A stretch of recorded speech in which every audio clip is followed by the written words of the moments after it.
आप सभी का मेरे YouTube चैनल में स्वागत है। बच्चों, बीएड फर्स्ट ईयर के लिए सेकंड पेपर का आज बड़ा ही इंटरेस्टिंग क्वेश्चन लेके आया हूँ आपके सामने। बेसिक शिक्षा योजना पर एक नोट लिखे। बेसिक एजुकेशन स्कीम क्या है?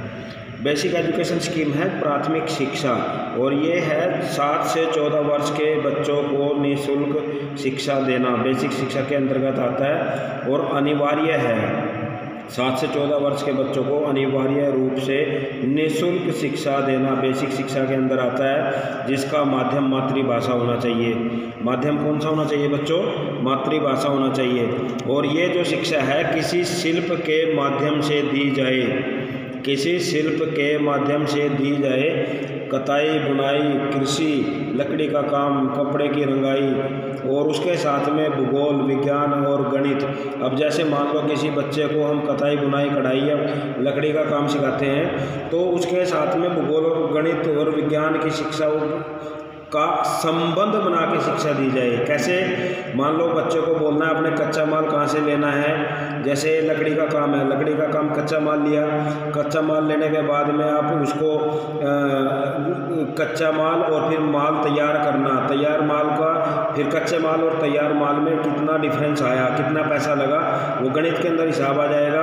और कच्चे माल को लेने का आपका उस टाइम का इन्वायरमेंट कैसा था, जलवायु कैसी थी, वहाँ का वातावरण कैसा था, तो ये सारा का सारा आपका साइंस और भूगोल में आ जाता है। तो ये सब्जेक्ट गणित, भूगोल और विज्ञान, ये सारा का सारा शिल्प के माध्यम से जो काम आप सिखाओगे उसके साथ में इनका संबंध स्थापित करना, ताकि बच्चे आत्मनिर्भर बन सकें, ताकि बच्चे आत्मनिर्भर बन सकें। उत्पादन कहाँ करना, जलवायु वहाँ की कैसी होगी, तैयार माल को कहाँ बेचना है, और सीखने व कमाने पर बल और आत्मनिर्भर। बेसिक शिक्षा किस पर बल देती है? सीखने और कमाने पर बल देती है।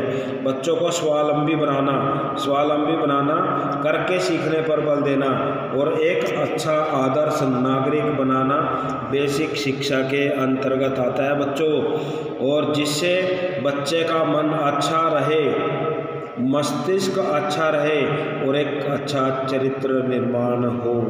बेसिक शिक्षा 7 से 14 वर्ष की आयु के बच्चों को निःशुल्क देना अनिवार्य, और माध्यम मातृभाषा होनी चाहिए। साथ में कोई शिल्प बच्चों को सिखाया जाना, जैसे लकड़ी का काम, बुनाई, कढ़ाई, कताई, कृषि का काम, कपड़े की रंगाई, और इन सब का जलवायु कैसी हो, इन सब का उत्पादन का कैसा होना चाहिए, कच्चा माल कहाँ से मिलेगा, ये सारा का सारा इनका संबंध फिर भूगोल, विज्ञान और गणित पढ़ाया जाए। और उसके साथ में इसका जो मुख्य उद्देश्य है बेसिक शिक्षा का, वो है बच्चों को आत्मनिर्भर बनाना। क्या उद्देश्य है? बच्चों को आत्मनिर्भर बनाना, उनका चरित्र का निर्माण करना, उनका मस्तिष्क का निर्माण करना। तो बच्चों, ये हम इंट्रोडक्शन डाल देंगे बेसिक शिक्षा क्या है। उसके बाद आ जाते हैं बेसिक शिक्षा। बेसिक शिक्षा के उद्देश्य, एम्स ऑफ बेसिक एजुकेशन क्या है? नागरिकता के गुणों का विकास करना, development of qualities of citizenship. बच्चों के अंदर अच्छी नागरिकता का निर्माण करना, गुणों का निर्माण करना बेसिक शिक्षा का उद्देश्य है। दूसरा, नैतिक विकास, मोरल डेवलपमेंट। बेसिक शिक्षा का दूसरा उद्देश्य है मोरल डेवलपमेंट, नैतिक विकास। आर्थिक विकास, इकोनॉमिक डेवलपमेंट। सर्वोदय समाज की स्थापना, जिस समाज के अंदर कोई छोटा ना हो, कोई बड़ा ना हो, कोई जाति, धर्म, संप्रदाय, समुदाय में ना बटा हो, ऐसे समुदाय का निर्माण करना। टू एस्टेब्लिश सर्वोदय समाज। सांस्कृतिक विकास, कल्चरल डेवलपमेंट, ये हमारे बेसिक शिक्षा के उद्देश्य रहे हैं। उसके बाद में बच्चों आ जाता है पाठ्यक्रम। बेसिक शिक्षा का पाठ्यक्रम कैसा होना चाहिए? बेसिक शिक्षा के पाठ्यक्रम के अंदर आधारभूत शिल्प कृषि। बेसिक शिक्षा के अंदर शिल्प कृषि, जो हमने अभी कताई, बुनाई, कढ़ाई, लकड़ी का काम, मछली पालन, मिट्टी का काम, फल व सब्जी उगाना, तो बच्चों के पाठ्यक्रम के अंदर ये चीज़ें आनी चाहिए। उसके बाद बच्चों की जो शिक्षा वो मातृभाषा में दी जाए। बच्चों का गणित, सामाजिक अध्ययन, सामान्य विज्ञान, कला और शारीरिक शिक्षा, ये सारा का सारा बच्चों को पाठ्यक्रम के अंदर शामिल किया जाना चाहिए। उसके बाद आ जाता है बच्चों शिक्षण विधियाँ कौन सी होनी चाहिए इन सबको अचीव करने के लिए। खेल के द्वारा सीखना, बच्चे को किसी खेल में लगा दो और ऐसे खेल में लगा दो कि बच्चा उस खेल में से कुछ ना कुछ सीखने लग जाए। जैसे मान लो बच्चों को आप 2 की टेबल कराते हो तो 2 की टेबल कराते हुए बच्चा ना आनंद लेता है, 2 1 जा 2 2 2 जा 4 आनंद लेता है, तो खेल खेल में वो बच्चा सीखता चला जाता है। क्रिया एवं अनुभव द्वारा सीखना, बच्चे को आपने कोई क्यारी दे दी, बच्चों को आपने कोई मान लो कताई बुनाई कढ़ाई सिखाना है तो वो क्रिया भी हो गया और जैसे उस काम को करता है वो उसका अनुभव भी उसमें होने लग जाता है। ज्ञानेंद्रियों का प्रयोग, ये मैं पहले भी आपको पॉइंट करा चुका हूँ। जिस कार्य के अंदर हमारी 5 ज्ञानेंद्रियाँ आँख, नाक, कान, मुँह और त्वचा ज़्यादा से ज़्यादा प्रयोग होता है उस काम को हम ज़्यादा जल्दी सीखते हैं। प्रयोग विधि, एक्सपेरिमेंटल मेथड, ये भी हम पहले कर चुके हैं बच्चों। प्रयोग विधि, जिस काम को किसी एक्सपेरिमेंट के जरिए सीखा जाए। सहसंबंध द्वारा सीखना, एक काम का दूसरे काम के साथ में संबंध स्थापित करना, उसके द्वारा सीखना। तो ये हमारी शिक्षण विधियाँ हैं बच्चों जिसके द्वारा बेसिक शिक्षा दी जा सकती है। अध्यापक का रोल कैसा होना चाहिए? बेसिक शिक्षा के अंदर अध्यापक का स्थान महत्वपूर्ण है।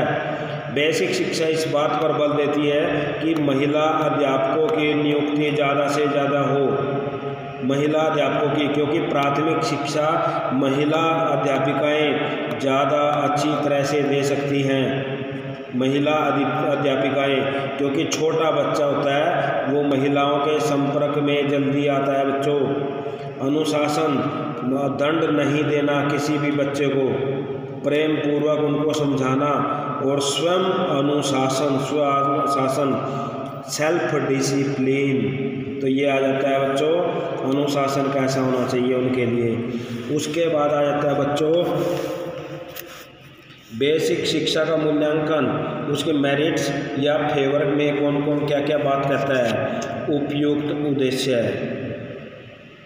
बेसिक शिक्षा का पहला गुण ये है कि उपयुक्त उद्देश्य, जो भी इसके उद्देश्य रखे गए हैं वो एप्रोप्रिएट हैं, उचित हैं। उद्देश्य क्या थे?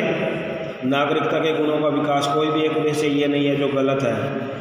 पाठ्यक्रम उपयोगी, अब पाठ्यक्रम के अंदर जब हम ये चीज़ें सिखाएंगे तो क्या होगा? पाठ्यक्रम उपयोगी साबित होता है। शिक्षण विधियाँ मनोवैज्ञानिक हैं, आप सबको पता है। छोटा बच्चा होता है और मनोविज्ञान क्या कहता है कि बच्चे की रुचि के अनुसार उसको काम सिखाया जाए। तो ये जो विधियाँ हैं हमारी, इन विधियों में मनोवैज्ञानिकता का ध्यान रखा जाता है बच्चे की। उसके बाद आ जाता है बच्चों शिक्षक और विद्यार्थी दोनों को महत्वपूर्ण स्थान दिया गया है। इसमें से कोई एक को भी गौण स्थान पे नहीं रखा गया है, दोनों को महत्वपूर्ण स्थान पर रखा गया है। अनेक समस्याओं का समाधान, पाठ्यक्रम ऐसा हो, बेसिक शिक्षा ऐसी हो जिसके माध्यम से हमारी समस्याओं का समाधान हो सके। बच्चों को वास्तविक जीवन के लिए तैयार किया जाना, व्यक्तित्व का विकास, क्रियात्मकता पर बल, निःशुल्क और अनिवार्य शिक्षा, सबके लिए शिक्षा, अध्यापकों के प्रशिक्षण पर बल। ये बेसिक शिक्षा के गुण हैं जो सबके लिए शिक्षा है, किसी एक के लिए नहीं है। बच्चे की शिक्षा, हर बच्चे का शिक्षा के ऊपर अधिकार है। हर बच्चे को प्राइमरी शिक्षा निःशुल्क और अनिवार्य दी जानी चाहिए। बच्चों को क्रिया के द्वारा सिखाया जाना चाहिए। अध्यापकों को समय समय पर प्रशिक्षण दिया जाना चाहिए। अब डिमेरिट्स क्या हैं बच्चों, विपक्ष में बातें क्या हैं? आर्थिक दृष्टि से कमज़ोर, weak from the economic point of view. अब हमने बोल तो दिया भाई बच्चों को कताई बुनाई कढ़ाई ये सिखाया जाना चाहिए। अब एक बात बताओ बच्चों, क्या स्कूलों के अंदर ये रॉ मटेरियल प्रयोग में लाया जा सकता है? क्या स्कूलों के अंदर कच्चा माल उपलब्ध हो सकता है? कोई फंड नहीं है। जब उपलब्ध नहीं हो सकता तो क्या वो माल तैयार करेंगे? नहीं कर पाएंगे। तो ये आर्थिक दृष्टि से कमज़ोर है। अमनोवैज्ञानिक है। ये कहते हैं कि बच्चों की रुचि के अनुसार, लेकिन बच्चों के ऊपर तो आप थोप रहे हो। बच्चों की रुचि के अनुसार नहीं है, बच्चों के ऊपर तो थोपा जा रहा है। भाई कोई ना कोई शिल्प जरूर करना है, कताई बुनाई कढ़ाई लकड़ी का काम, मिट्टी का काम, फल सब्जी उगाना, भाई कोई ना कोई काम तो करना है। तो ये मनोवैज्ञानिक है। एकांगी विकास, वन साइडेड डेवलपमेंट, इससे क्या होता है? बच्चे का एकांगी विकास होएगा। बच्चा हर शिल्प के अंदर तो काम नहीं कर सकता ना, बच्चे की ऑलराउंड डेवलपमेंट तो हुई नहीं इसमें। तो एकांगी विकास है। दोषपूर्ण समय सारणी, डिफेक्टिव टाइम टेबल, इन्होंने जो टाइम टेबल रखा है वो टाइम टेबल ही डिफेक्टिव है। बच्चे का ज़्यादा से ज़्यादा समय तो आपने उसमें लगा दिया, कताई बुनाई कढ़ाई शिल्प में, तो बाकी जो सब्जेक्ट हैं वो बच्चा कब पढ़ पाएगा? सभी विषयों के समन्वय में कठिनाई, difficulty in correlating all subjects, धार्मिक शिक्षा का अभाव, अब्सेंस ऑफ रिलीजियस एजुकेशन, धार्मिक शिक्षा की तो बात ही नहीं कही कहीं पे, कुशल शिक्षकों का अभाव, लैक ऑफ स्किल टीचर्स। अब मान लो जिस टीचर को खुद कताई बुनाई ना आती हो, वो टीचर अध्यापकों को कैसे सिखाएगा? तो लैक ऑफ स्किल टीचर्स। पाठ्य पुस्तकों का कोई महत्व ही नहीं रखा, no importance given to the text books. अंग्रेजी भाषा की उपेक्षा, ignorance the importance of English language, और औद्योगिक प्रगति में बाधा, hindrance in the industrial progress. तो ये कुछ पॉइंट ऐसे हैं जो आप इसकी बेसिक शिक्षा की डिमेरिट्स को दर्शाते हैं। तो ये बड़ा ही इंटरेस्टिंग क्वेश्चन है बच्चों, और आपके सिलेबस में आपके एग्ज़ाम के पॉइंट ऑफ व्यू से इम्पोर्टेंट है। तो प्लीज़ आप लोग इसको कर लेना। और मेरा चैनल, बात वही है, मेरा चैनल आपको अगर अच्छा लगता है, मेरी बनाई हुई वीडियो अगर आपकी समझ में आ रही है, तो मेरे चैनल को प्लीज़ सब्सक्राइब कर दें, मेरी वीडियो को शेयर कर दें और लाइक कर दें। अगर आपको कोई प्रॉब्लम आती है तो कमेंट बॉक्स के अंदर आप लोग मेरे को बता सकते हो, ठीक है? तो इतना ही, इसको अच्छे से पढ़ लेना। धन्यवाद।